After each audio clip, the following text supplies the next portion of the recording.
কলমি তো অনেকে অনেক রকম খেয়েছেন, এভাবে একবার বানিয়ে দেখবেন, খেতে এত যে মজা হয় ভাবতে পারবেন না। আমি কলমিটি অফ ক্যামেরা ভালোভাবে কেটে নিয়েছি, ধুয়ে পরিষ্কার করে নিয়েছি। এবার আমি রান্নাতে চলে যাব। চুলাতে পাইপ্যান বসিয়ে পাইপ্যানটা যখন গরম হয়েছে দিয়ে দিলাম তেল। তেলটা গরম হয়েছে দিয়ে দিলাম কয়েকটা চিংড়ি মাছটা দিয়ে অল্প একটু লবণ আর হলুদ দিয়ে ভালোভাবে নেড়ে চেড়ে আমি একটু লাল লাল করে একটু ভেজে নেব। আসসালামু আলাইকুম বন্ধুরা, আপনারা সবাই কেমন আছেন? আশা করি আল্লাহর রহমতে সবাই ভালো আছেন, আমিও ভালো আছি। এবার চিংড়ি মাছটা ভালো করে ভাজা হয়েছে, এবার আমি নামিয়ে নিলাম। ওই তেলে আমি দিয়ে দিলাম একটা কেটে রাখা আলুটা আমি একটু চিকন করে ছোটো ছোটো করে কেটে নিয়েছি, আর একটু দিয়ে দিলাম পরিমাণ মতন লবণ।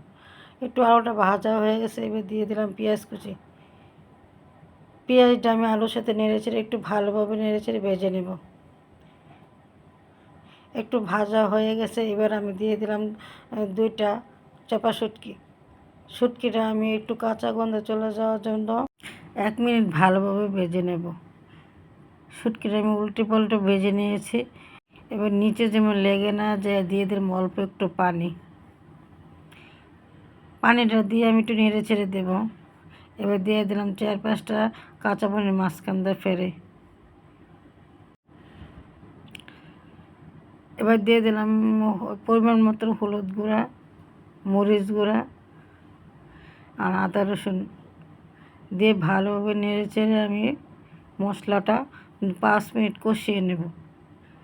এবার ঢাকনা দিয়ে ঢেকে দিলাম, ঢাকনা খুলে আমি আবার নেড়ে চেড়ে দেবো। এবার মশলাটা কষানো হয়ে গেছে, এবার আমি দেখবো আলুগুলো সিদ্ধ হয়েছে না। আলুটা একটু সিদ্ধ হয়ে গেছে, এবার দিয়ে দেবো কলমি শাক। ভিডিওটা দেখতে দেখতে যারা এই পর্যন্ত চলে এসেছেন একটা লাইক দিতে ভুলে গেছেন, একটা লাইক দিয়ে ভিডিওটা কন্টিনিউ করবেন, ফুল ওয়াচ করে দেখে নেবেন। যদি ভিডিওটা ভালো লাগে ভিডিওটা লাইক আর কমেন্ট করে চ্যানেলটি সাবস্ক্রাইব করে পাশে থাকা বেল আইকন বাজিয়ে দেবেন। আমি ঢাকনা দিয়ে ঢেকে দিয়ে 5 মিনিট কষিয়ে নিছি। এরপর ঢাকনা খুলে আবার নেড়ে চেড়ে দিয়েছি। এবার ঢাকনা খুলে আবার একটু নেড়ে চেড়ে দিয়েছি।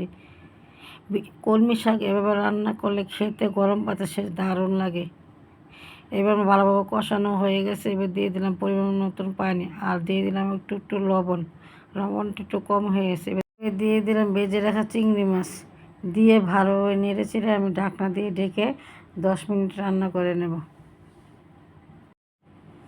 ঢাকনা খুলে আমি একটু নেড়ে চেড়ে দিয়ে দিলাম ভাজা জিরার গুঁড়া অল্প একটু দিয়ে এবার নেড়ে চেড়ে দেবো। আবার একটু ঢাকনা দিয়ে ঢেকে দেবো।